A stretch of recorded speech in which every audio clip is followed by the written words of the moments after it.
नमस्कार, आप देख रहे हैं युग करवट न्यूज और आपके साथ मैं हूं शोभा भारती। पेश है आज का हमारा न्यूज बुलेटिन। आइए नजर डालते हैं आज की हेडलाइंस पर। जेवर में इंटरनेशनल एयरपोर्ट का हुआ शिलान्यास। सपना बंसल ने की राजनीति में महिला संघर्ष पर चर्चा। और सब्जी की बढ़ती कीमतों से लोग परेशान। प्रधानमंत्री नरेंद्र मोदी ने जेवर में बनने वाले अंतर्राष्ट्रीय हवाई अड्डे का शिलान्यास किया। यह दुनिया का चौथा सबसे बड़ा एयरपोर्ट बनेगा। मुख्यमंत्री योगी आदित्यनाथ ने प्रधानमंत्री का स्वागत किया। प्रधानमंत्री नरेंद्र मोदी ने गौतम बुद्ध नगर के जेवर में इंटरनेशनल एयरपोर्ट का शिलान्यास किया। बटन दब गया, बटन दबते ही एक नए युग का शुभारंभ। शराफत का अनावरण।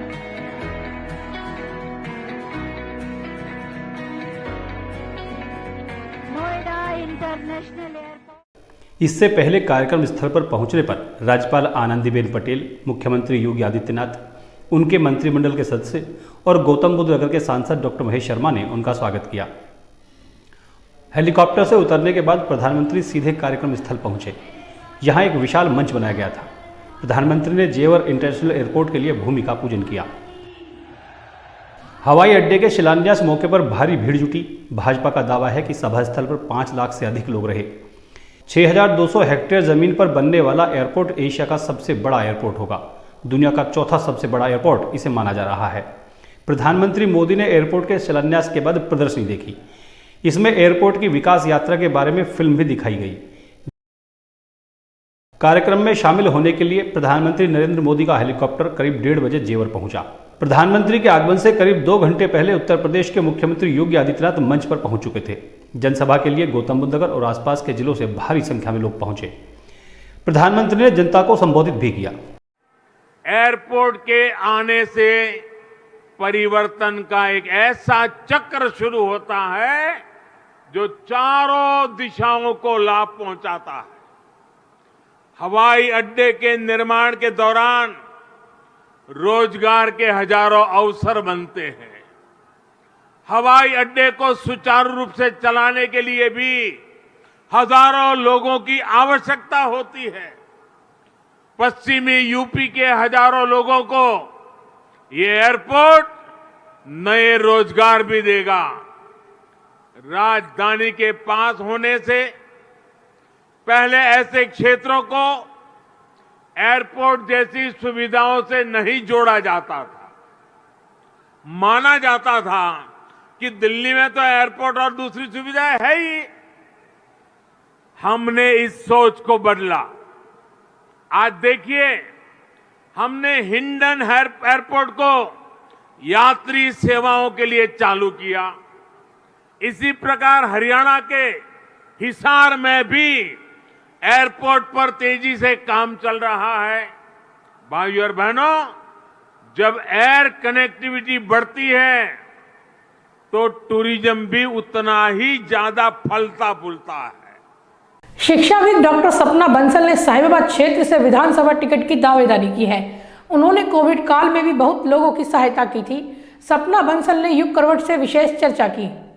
नमस्कार दोस्तों, मैं आशित त्यागी। आप देख रहे हैं युग करवट यूट्यूब चैनल। जैसा आप जानते हैं, हम समय समय पर शहर के अलग अलग लोगों से, अलग क्षेत्र के अलग हस्तियों से बात कराते हैं। आज चर्चा पर हमारे साथ डॉक्टर सपना बंसल हैं, जो दिल्ली में प्रोफेसर हैं पेशे से। नमस्कार। सपना जी, सबसे पहले आपका स्वागत है। आप सपना जी से हम बातचीत करेंगे। तो मैंने आपको बताया, सपना जी पेशे से शिक्षक हैं। तो शिक्षक से समाज सेवा और समाज सेवा से राजनीति, ये कैसे इतना परिवर्तन कैसे आ रहा है? देखिए, यदि आप उठाकर देखिए, मौर्य काल में भी चाणक्य ने ही देश का निर्माण किया था। चाणक्य ने मौर्य समाज की स्थापना की, क्योंकि जब जब धर्म की हानि होगी तब तब शिक्षकों को राजनीति के दरवाजे से उस महत्वाकांक्षा पे पहुंचना पड़ेगा जहां देश की राजनीति में अपना योगदान दे सके। तो बिल्कुल आपने सही कहा, शिक्षक हूँ, क्योंकि शिक्षक कभी साधारण नहीं होता। पिड़ले और निर्माण उसकी कोख में पलते हैं। शिक्षक अपनी कलम से बहुत सारे बच्चों का भविष्य भी बनाता है। साथ ही साथ वो राजनीति में यदि आता है तो देश के निर्माण में भी अपना योगदान देता है। आपने ठीक बात कही। शिक्षक, आपने चाणक्य का उदाहरण भी बहुत अच्छा आपने दिया है, कोई बात नहीं। अपने बारे में बताओ, आपने क्यों सोचा कि पहले समाज सेवा करेंगे फिर राजनीति में आएंगे?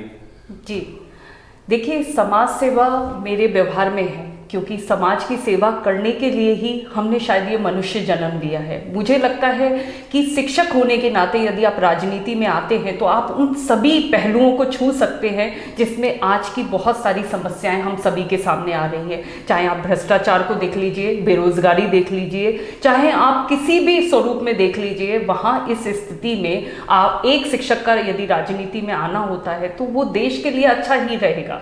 अच्छा, कोविड काल में आपने काफ़ी काम किया है, देखा भी है, हमने सब लोग जानते हैं। कैसे आपने किया और इतना सब जो किया, क्या क्या आपने किया था, वो कैसे कर पाए अपना इतना सब? आशीष जी, नो डाउट जो कोविड समय था वो अपने आप में एक बहुत बड़ा चैलेंज था। जो वास्तव में समाज सेवा की भावना रखते हैं उनके लिए वो एक परीक्षा का समय था, क्योंकि उस समय उन्होंने उस परीक्षा में किस तरीके से उत्तीर्ण हुए वो बताता है कि वो समाज के प्रति निष्ठा रखते हैं या नहीं रखते। बहुत सारे लोगों का कहना है मंत्रियों के फ़ोन नहीं उठे, विधायकों के फ़ोन नहीं उठे, क्योंकि उस समय जिस व्यक्ति ने ज़मीनी तौर पर काम किया है सही मायने में तो राजनीति का हकदार वो ही है।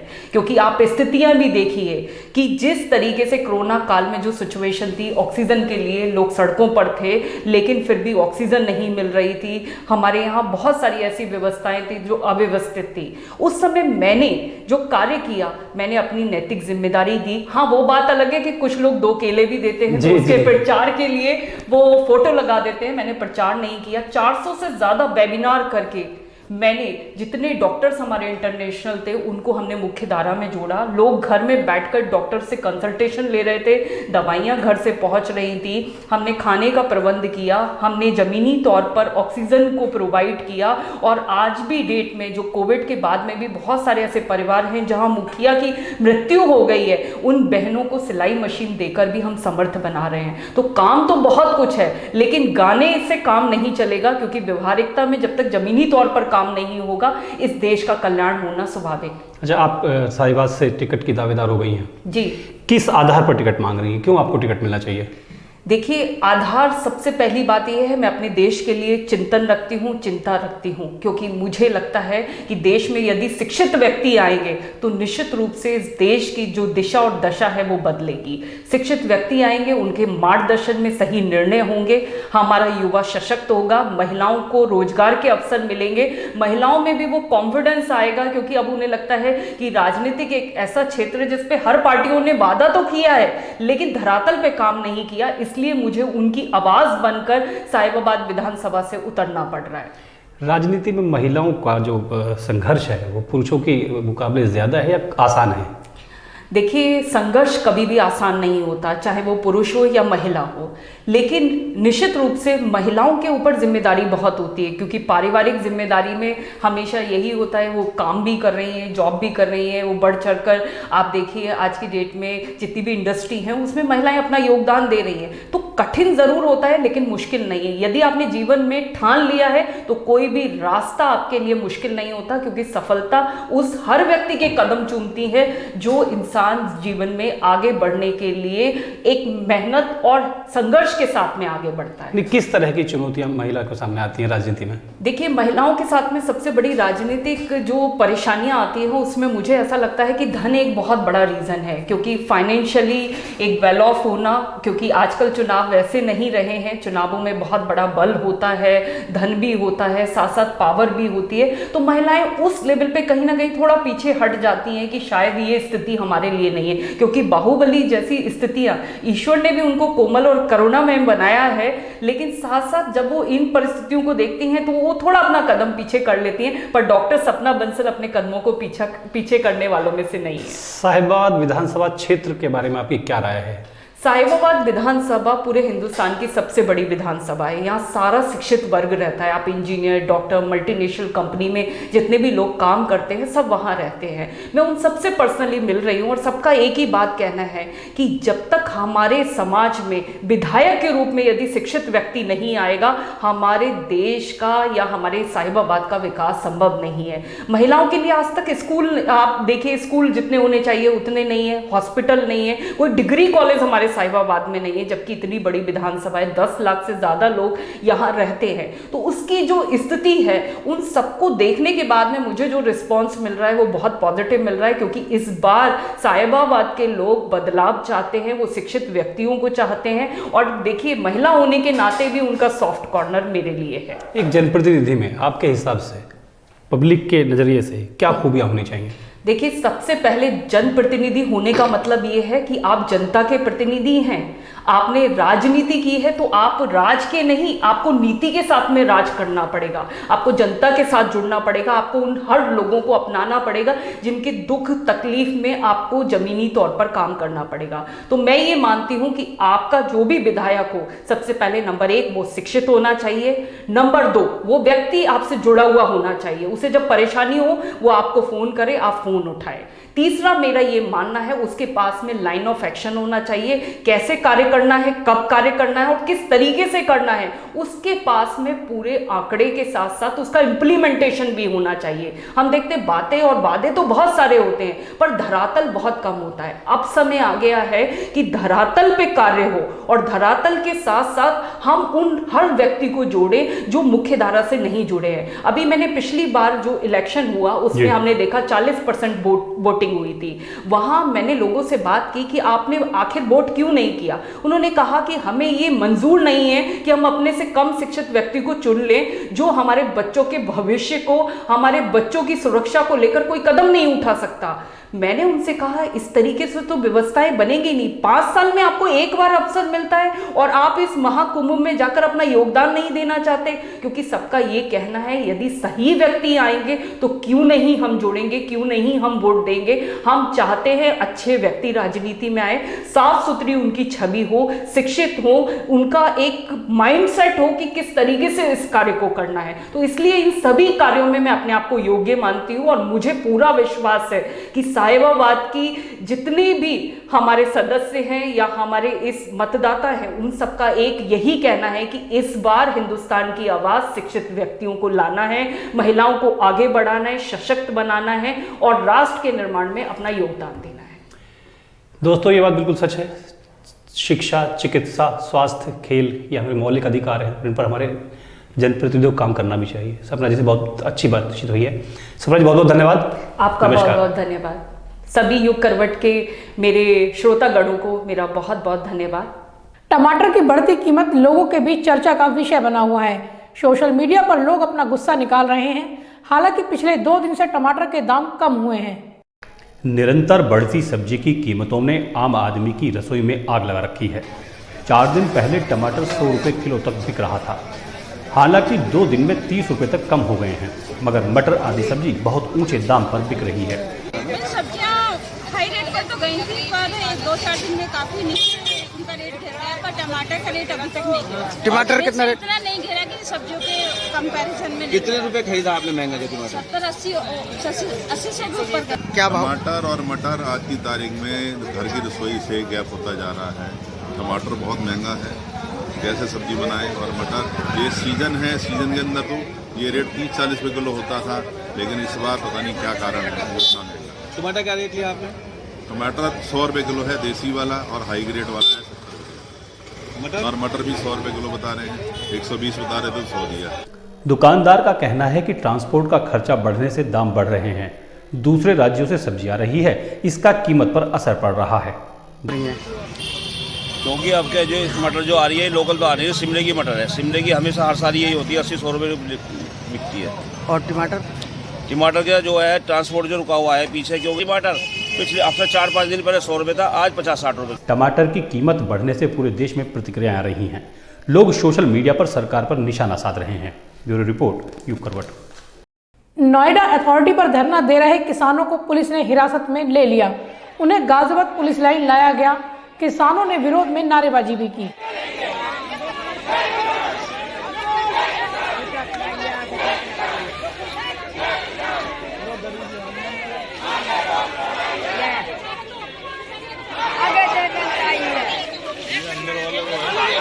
संयुक्त संघर्ष संचालन समिति ने जिला मुख्यालय पर प्रदर्शन किया। यह लोग पुरानी पेंशन व्यवस्था को बहाल करने की मांग कर रहे थे। इन लोगों ने 16 सूत्रीय मांग पत्र भी सौंपा।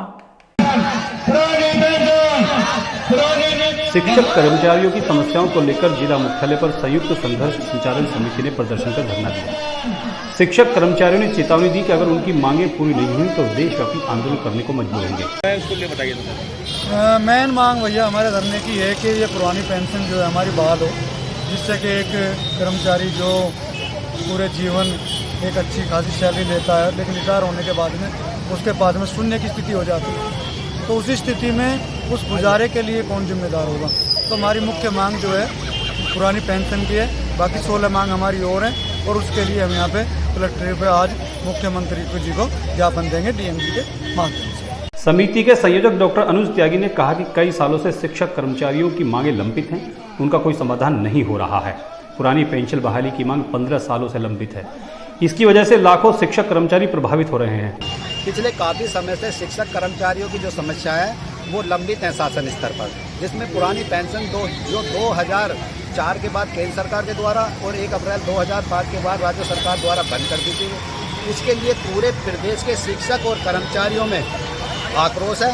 उसी को लेकर उसके अलावा अन्य 16 और मांगे हैं, जिसको लेकर आज लगभग 1000 शिक्षक कर्मचारी यहाँ पर आंदोलन करेंगे और माननीय जिलाधिकारी महोदय के माध्यम से मुख्यमंत्री जी को ज्ञापन दिया जाए। समिति ने धरने के दौरान मांग की कि नई पेंशन योजना तत्काल बंद की जाए। दिसंबर 2008 के बाद प्रोन्नत प्राध्यापक, प्राथमिक विद्यालय सहायक अध्यापक, पूर्व माध्यमिक विद्यालय को 17,140 न्यूनतम वेतनमान, प्रधानाध्यापक को 18,150 न्यूनतम वेतनमान दिया जाए। निजीकरण पर रोक, कैशलेस चिकित्सा व्यवस्था, शिक्षा परिषद के विद्यालयों में मृतक आश्रित कर्मियों की नियुक्ति, शैक्षिक योग्यता आदि करने की इन लोगों ने मांग की है। ब्यूरो रिपोर्ट यू करवट। परशुराम ब्राह्मण एकता मंच ने सम्मान समारोह का आयोजन किया, जिसमें गोल्ड मेडल विजेता ब्रजभान शर्मा को सम्मानित किया गया। पूर्व आईपीएस आर.के. चतुर्वेदी भी शामिल रहे। श्री परशुराम ब्राह्मण एकता मंच द्वारा सम्मान समारोह का आयोजन किया गया, जिसमें रिटायर्ड आईपीएस आर.के. चतुर्वेदी मुख्य अतिथि के रूप में शामिल हुए। उन्होंने सामाजिक संगठनों की स्थिति पर विचार व्यक्त किए। सबसे महत्वपूर्ण चीज ये है कि आज हमारे बीच श्री ब्रजभान शर्मा जी मौजूद हैं, जिन्होंने ये प्रूव कर दिया है age is only a number, उम्र केवल गिनती है। बस किसी भी उम्र में कोई भी पराक्रम, कोई भी उपलब्धि अर्जित की जा सकती है। इसका साक्षात ज्वलंत प्रमाण शर्मा जी है। बहुत सारे मंच होते हैं, ब्राह्मणों की बहुत सारी सभाएं, कुछ लोगों का कुछ उद्देश्य, कुछ लोगों का कुछ उद्देश्य, लेकिन आज की इस आयोजन ने यह प्रमाणित किया कि हम अपने बीच से चुने हुए लोगों को अपने समाज के सामने आदर्श के रूप में आपने जिस व्यक्ति को यहाँ बैठा करके सम्मानित किया है, जिसको बुला करके सम्मानित किया है, वह निश्चित रूप से पूरी की पूरी पीढ़ी आने वाली और मौजूदा उनके लिए प्रेरणा का स्रोत बन सके। नेशनल गोल्ड मेडल अवार्ड से सम्मानित ब्रजभान शर्मा का अभिनंदन किया गया। कार्यक्रम में ब्राह्मण समाज की स्थिति पर मंथन किया गया। ब्यूरो रिपोर्ट यू करवट। अमृत महोत्सव के तहत नवयुग मार्केट में हवन का आयोजन किया गया। नवयुग मार्केट स्थित शहीद पथ पर कार्यक्रम आयोजित किया गया। यहाँ बच्चों ने भी सांस्कृतिक कार्यक्रम प्रस्तुत किए। भारत की आजादी के अमृत वर्ष के मौके पर आयोजित अमृत महोत्सव के तहत गुरुवार को 11 कुंडिया हवन और बलिदानियों के नाम विशेष कार्यक्रम का आयोजन किया गया। शहीद पथ नवयुग मार्केट में आयोजित कार्यक्रम में नेहरू नगर स्थित सरस्वती विद्या मंदिर के बच्चों ने स्वतंत्रता आंदोलन को लेकर गीत संगीत से सजा नाटक पेश किया। और पश्चिम से अमृत महोत्सव समिति गाजियाबाद की ओर से आयोजित कार्यक्रम में राष्ट्रीय स्वयंसेवक संघ के कार्यकर्ताओं ने स्वतंत्रता सेनानियों के नाम बलिदान को नमन किया। पश्चिम से पूर्व की तरफ धार बांधकर बाकी सभी बच्चों की ओर से पेश नाटिका में सुंदरम, शुभंकर, माही, जानवी, हेमंत, राधिका, प्रीति, पायल, रिया, मनीषा और पुनीता ने भाग लिया। समिति के संरक्षक चंद्रभानु मिश्र ने बताया, भारत की स्वतंत्रता में किसी परिवार या किसी दल का योगदान नहीं, बल्कि देश के प्रत्येक नागरिक और प्रत्येक संगठन द्वारा यथासंभव योगदान दिया गया है। महान स्वतंत्रता सेनानी दुर्गा भाभी के विषय में भी जानकारी दी गई। बार में एक ही बोला जाएगा, दोबारा जब बोलेंगे तब स्वाहा के साथ आहुति दी जाएगी।